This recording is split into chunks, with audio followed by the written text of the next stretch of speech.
संत म्हणील अंकी नवी दास संत संत नामदेव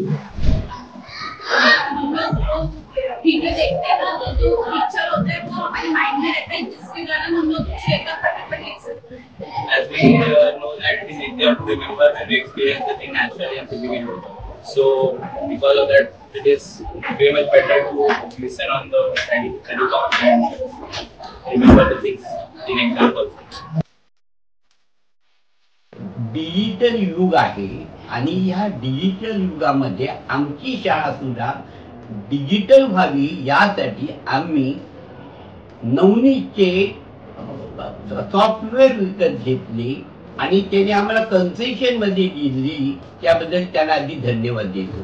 तर चांगल्या प्रकारे ते आहे आणि त्यामुळे आम्हाला पहिल्यांदा खूप ठिकाणी माझे करवंदे सर आहे किंवा परब सर आहे यांनी चौकशी केली, पाहिलं आणि नंतर ठरवलं सर आपल्याला हेच द्यायचे आहे.